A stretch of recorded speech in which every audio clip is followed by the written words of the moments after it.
الحمد لله نحمده ونستعينه ونستغفره ونستهديه ونعوذ بالله من شرور أنفسنا ومن سيئات أعمالنا. من يهده الله فلا مضل له ومن يضلل فلا هادي له، وأشهد أن لا إله إلا الله وحده لا شريك له، وأشهد أن محمدا عبده ورسوله. يا أيها الذين آمنوا اتقوا الله وقولوا قولا سديدا يصلح لكم أعمالكم ويغفر لكم ذنوبكم، ومن يطع الله ورسوله فقد فاز فوزا عظيما. أما بعد، فإن أصدق الكلام كتاب الله، وخير الهدي هدي محمد صلى الله عليه وسلم، وشر الأمور محدثاتها، وكل محدثة بدعة، وكل بدعة ضلالة، وكل ضلالة في النار. خوشك برابر رزكان، بيقمان نعمة أمن وآسايش يكيك لا گرنگترین و گەورەترین نعمەتەکانی خوای پەروەردگار. ئەگەر ئاسایش و هێمنی باڵ بەسەر هەر گەل و نەتەوەیەکا بکێشێت، خەڵکەکەی دڵنیا ئەبن لە نەفس و ماڵ و شەرەف و ناموسیان. لەژێر سێبەری ئاشتی و ئاسایشە خەڵکی دەحەسێنەوە بە تەئکید. زیاتر ئەتوانن پەرستەکانیان ئەنجام بدەن، ئاین و شەریعەتەکەی خوای گەورە جێبەجێ بکەن. لە وەختێکە ئاسایش لە وڵاتە بەرقەرار ئەبێ، ژێرخانی ئابووری و ئیقتیسادی ئەو وڵاتە گەشە ئەکا، کار و کاسبی زۆر ئەبێ، دەستبەتاڵی کەم ئەبێ، جم و جۆڵی بازرگانی زیاد ئەکا، شتومەک هەرزان ئەبێ. لەو کاتەیە ژیانی کۆمەڵایەتی خەڵکیش ئاسایی ئەبێتەوە، خێزانەکان دروست ئەبن، ژیانی هاوسەرگیری زیاد ئەکا، مناڵەکان لە کەش و هەوایەکی ئاساییە پێ ئەگەن، پەیوەندی خزمایەتیش پتەوتر ئەبێ. خوێندن و زانست نەشونما ئەکا لە هەر وڵاتێکە ئەگەر ئەمن و ئاسایشی تیا بەرقەرار بێ، بە کورتی و بە کوردی. لەژێر چەتری ئاسایش و ئاشتیدا بەختەوەری ڕوئەکاتە وڵات، ڕوئەکاتە نەتەوە، ڕوئەکاتە گەل و نیشتمان، ڕوئەکاتە خێزانەکان، ڕوئەکاتە تاکی خەڵکەکان.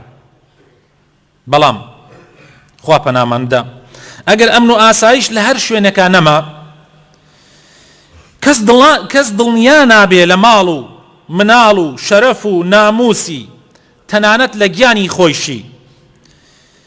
خەڵکی بە دڵە ڕاوکیەوە ئەژێن، ناتوانن وەکو پێویست عیبادەتەکانیان ئەنجام بدەن، ناتوانن وەکو پێویست شەریعەتەکەی خوا لە خۆیان و خێزان و کۆمەلگاکانیانە جێبەجێ بکەن. یاسا جێگیر نابێ و جێبەجێ ناکرێ ئیلا بەسەر فەقیر و هەژارانەوە نەبێ. خەڵکی مافی یەکتری داگیرەکەن، چینێکی هەلپەرست خۆیان ئەکەنە سەرکردەی خەڵکی و خۆیان ئەگەیەنە لووتکە و باقی خەڵکیش ئەبێ بە ژێردەسەیان و ئەیان چەوسێننەوە. ژیانی ئابووری خەڵک تێک ئەچێ، دەستبەتاڵی و بێکاری زۆر ئەبێ، هەژاری زیادەکە. خەڵکی بەس بە نانەسکەی خۆیان هەر هەوڵەدەن بەس نانەسکەی خۆیان و مناڵەکانیان بەدەست بێنن. ڕەشوە و غەش و فێڵ زۆر ئەبێ، ژیانی کۆمەڵایەتیش تێکەچێ، ئاوسەرگیری نامێنێ و کەمەکە، زینا و فاحیشە زۆر ئەبێ، پەیوەندی خزمایەتی سست ئەبێ و لاواز ئەبێ، دزی و جەردەیی و پیاوکوشتن و ڕاوڕوود زیاکە. خوێندن زەربەی گەورەی پێ ئەکەوێ و بەرەکەوێ، زانست کەمەکە، نەفامی و خوێنەواری جێگەیەگرێتەوە. بە کوردی و بە کورتی چی خراپە و بەدبەختی هەیە ڕوو لە تاکی خێزان و هەموو کۆمەلگا و نەتەوە و وڵات ئەکا.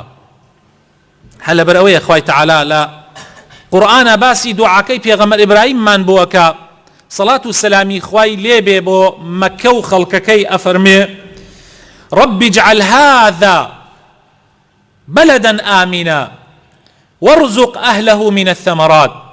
دعاء كالي خوايا جان أمولات أمن آسايشي تيا برقرار بكا. يا ربي خوايا رزق الروزي خلقي برفراوان بكا.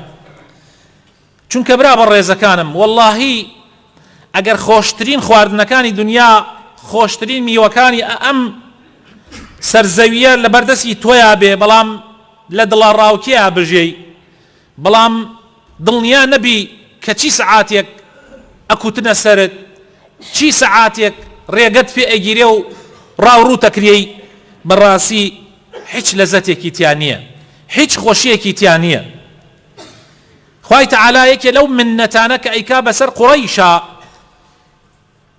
کاتێک کە پێغەمبەریان بۆ ئەنێرێ و پیان ئەڵێ بۆ ئیمان ناهێنن دەی پەروەردگاری ئەم ماڵە بپەرستن یعنی قەزی کەعبەیە خوای تەعالا فليعبدوا رب هذا البيت الذي أطعمهم من جوع وآمنهم من خوف با پەروەردگاری ئەم ماڵە بپەرستن کە لە برسێتی تێری کردن و لە ترس و لە پەژارە ئەمن و ئاسایشی دام. لە حەدیثێکی صحیحە هاتووە کە ئیمامی ترمذی و ئیبن ماجە بۆمانی ئەگێڕنەوە پێغەمبەری خوا صلی الله عليه وسلم باسی گەورەی ئەمن و ئاسایشمان بووە کە ئەفەرمێ من أصبح منكم آمنا في سربه معافا في جسده عنده قوت يومه فكأنما حيزت له الدنيا بحذافيرها. هل كسيك لأيوة أقر بياني لخو هلصا لأمن آسايشا أجيال مالكي خويا ترسي نبو قلبكو تتسري مالكي ببن سروتو ساماني داگير كان هتكي ناموس شرفي بكن لا شيء صاغبو لنا خوشيا أنا أجيا رزق قوتي أو روجي هبو هل هي أو روجة بس بيانيكي ونيوروكي وإواركي وك أوايا مليكي أم دنيايا حموي خوي بي يعني مروب أقر لأمنو آسايشا بجي هر بر أويا بيغمر صلى الله عليه وسلم لحديثي ترى أفرمي اللهم استر عوراتنا يا استر عوراتي وآمن روعاتي ولا شويني تريشا دعاءك أفرمي اللهم إني أسألك العفو والعافية چونك بالراسي أقر إنسان لأمنو آسايشا بجي لعافيتها بجي ولا ششي صاغ بي بالراسي خاوني أم دنياي خويتي خاوني أم دنياي هرهمي خويتي خوي مليكو باشاي دنياي بويا حقا إيمة زور پارێزگاری لە ئەمن و ئاسایشی خۆمان بکەین و تاک تاکیشمان جگە لە بەرپرسەکان چونکە ئەوان زۆر بەرپرسیارەتێکی گەورەیان لەسرە ئێمەش هەر یەکێک تاکمان بەرپرسیارەتیمان لەسرە بەڵام تا مەسئولیەتەکە بەرزتر بێ دیارە پاراستنی ئەمن و ئاسایش زیاتر ئەکەوێتە ئەستۆی بەرپرسەکان. بۆیە حەقا هەر هەمومان خەمی بخۆین و بەدەمێوە بین و لە شەریعەتی ئیسلامە خۆشەویستەکانم 5 ضروراتمان هەیە 5 ضرورات یعنی 5 شت هەیە بە ضروراتی 5 ناوبراوە 5 شت بە ضروریاتی 5 ناوبراوە یعنی بە 5 شتە زۆر زەرور و زۆر گرنگەکە زۆر مهمە ئەمانە بزانین بۆ ئەوەی بزانین بەچی ترازویەک پێوانەی ئەم وەزعانە ئەکەین کە ئێمە تایە ئەژەین بۆ ئەوەی بە هەڵەیان نەچین. ضرورياتي 5 بريتية لمانا يكم دين دوهم نفس سيهم عقل چوارم شرف و ناموس پێنجەم ماڵ و سامان بەم تەرتیبەش ئەبێ بڕوانی پێیە ئەبێ بەم تەرتیبە بڕوانینە ئەم مەوزوعانە. یەکەم دین چونکە براینە ئێمە هەمومان لە ئادەمین و نەتەوەمان نەبووە کاتی ئادەم بووە باوکمان کاتێ ئێمەی هێناوەتە دنیا نەتەوەی نەبووە لە خۆڵ بووە هەمومان بەندەی خۆین ئەوە زۆر مهمە لە بیرمان نەچێ.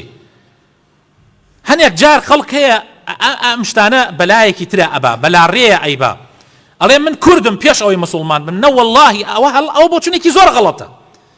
تۆ کەی کورد لەکوێ بوو کاتی ئادەم بوو کاتی خوای تەعالا ئادەمی دروست کرد عەرەب لەکوێ بوو تورک لەکوێ بوو ئەمانە نەبوون ئێمە مسلمانین دوای ئەوە ئەمجا کوردیشین لەنەوەی پیاوێکین پێی وتراوە کورد شانازیشی پێوە ئەکەین.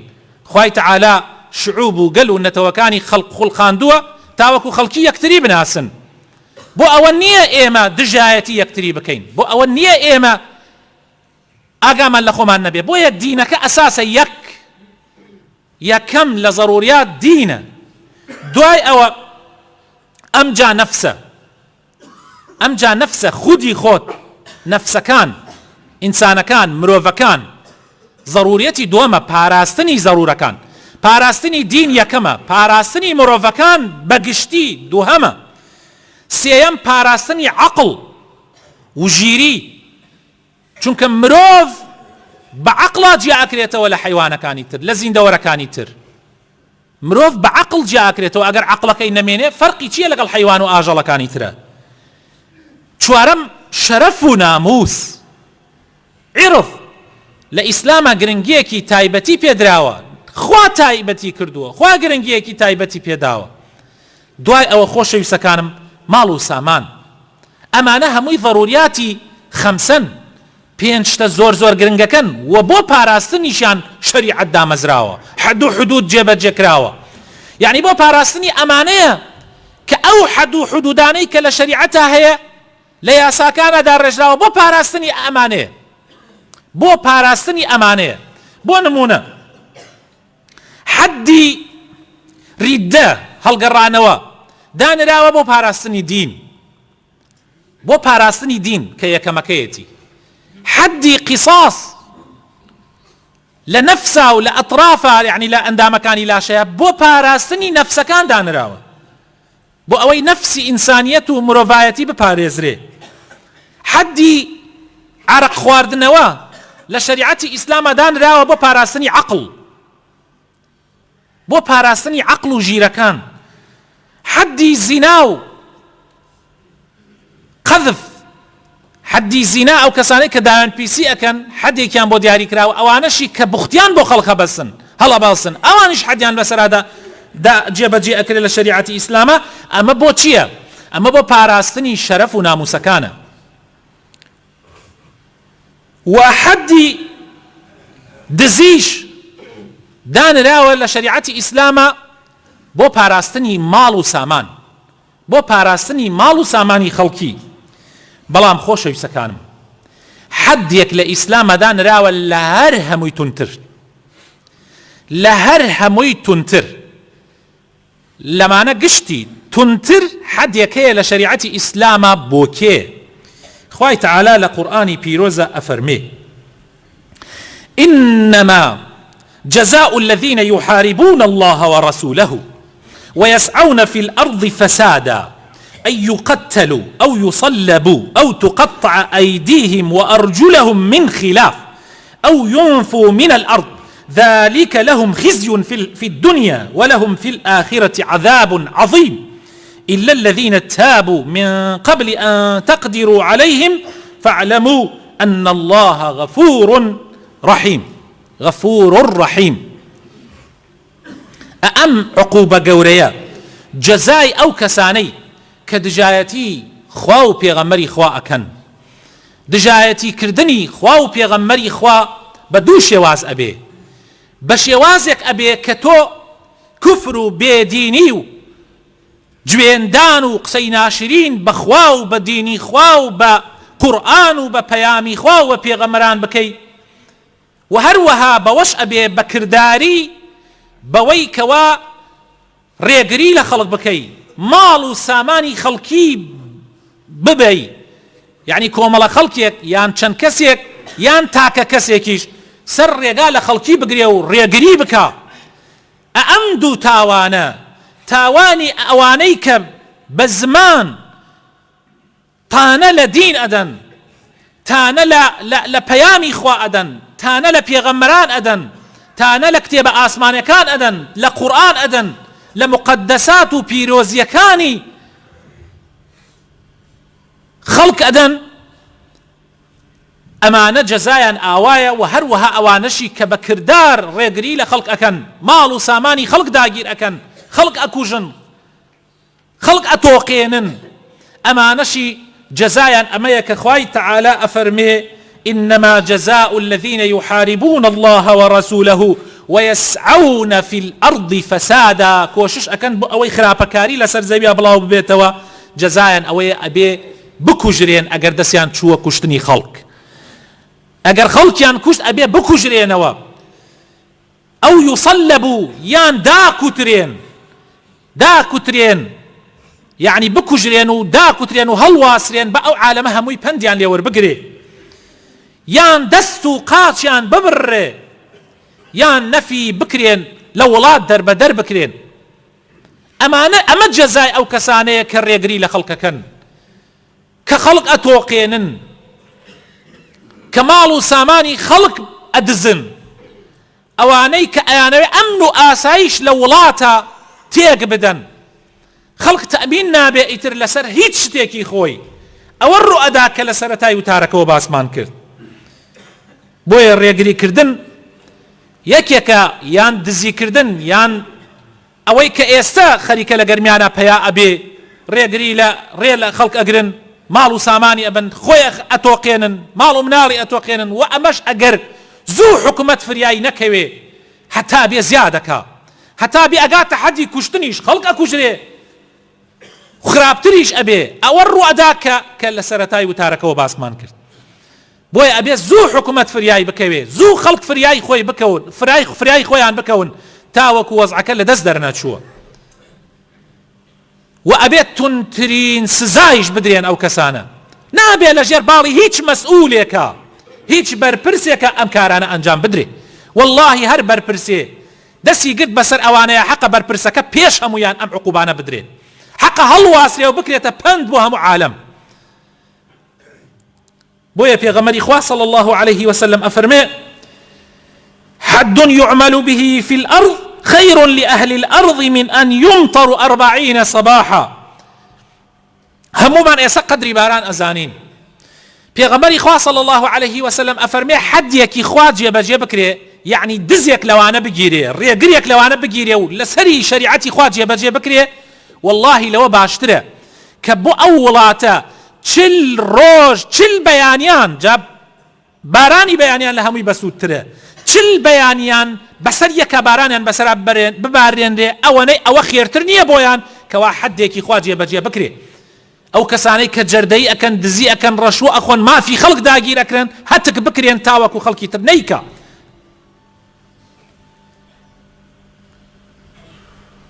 ولا آيتك أخوي تعالى لقرآن بيروز أفرمي: ولكم في القصاص حياة يا أولي الألباب لعلكم تتقون. أفرمي أخوي تعالى جێبەجێ کردنی یاساکانی خوای تعالى، جێبەجێ کردنی شریعت لە شوێن خۆیان، بە تایبەت شریعەتی کەسێک کە کەسێ بکوژێ بەدەست ئەن قەست و بکوژرێتەوە، ئەمە ژیانە بۆ خەڵکی و نەزانن ئەمە خراپە، بەڵکو ئەلە ژیان هەلەوەیە. چونکە ئەگەر کەسێ دەستی چووە خوێنی خەڵک نەکوژرێتەوە، دوایی ئەمە وا ئەکا خەڵکی تریش لە شوێنی ئەو بڕوا بڵێ ئەو دەرچوو دەرباز بوو، منیش دەربازە بم. لەبەر ئەوە پێویستە ئەو کەسانە قانونیان لەسەر جێبەجێ بکرێ. نابێ قانون لەسەر فەقیر و هەژاران تەنها جێبەجێ بکرێ، ئەبێ لەسەر هەمووان جێبەجێ بکرێ. داواکارم خۆی گەورە بۆ خاتر ناوەجوانەکانی خۆی ڕەحم بە هەموومان بکە، هیدایەتمان بدە، ئەمن و ئاسایش لە وڵاتمانە بەرقەرار بکە. یا ربی خوای ڕەحممان پێ بکەی، یا ربی بەزەیت پێمانە بێتەوە، یا ربی خوایە بۆ خاتر ناوەجوانەکانی خۆت ڕەحم بە مردوەکانمان بکەی، شیفای نەخۆشەکانمان بدەی، بە تایبەتی ئەوانەی کە داوای دوعای خێریان لێکردین، یا ربی شیفایان بدەی، یا ربی خوایە ئەومان کە نەخۆشە لەم شوێنە خوایە هەڵنەسێ ئیلا شیفای بدەی، یا ربی خوایە بۆ خاتر ناوەجوانەکانی خۆت، بۆ خاتر ئیسمی عەظەمی خۆت گیراوەکانمان دەرباز بکەی، بەری عافواتی خۆتیان بخەی، یا رب العالمین خوایە بۆ خاتر ناوەجوانەکانی خۆت، بۆ خاتر ئیسمی عەظەمی خۆت خوایە ئەمن و ئاسایش لە وڵاتمانە بەرقەرار بکەی، خۆشی و هەرزانی لە وڵاتمانە بەرقەرار بکەی، یا ربی بارانی ڕەحمەتمان بۆ ببارێنی، یا ربی بارانی ڕەحمەتمان بۆ ببارێنی، یا ربی بێئومێدمان نەکەی لە ڕەحمەتی خۆت، یا ربی خوایە بۆ خاتر ناوەجوانەکانت، بۆ خاتر ئیسمی عەظەمی خۆت خوایە کاربەدەستانمان ساڵح بکەی، یا ربی خوایە لە لۆمەی لۆمەکەران نەترسن، حەق جێبەجێ بکەن وەکو پێویست، یا رب العالمین. آمین آمین.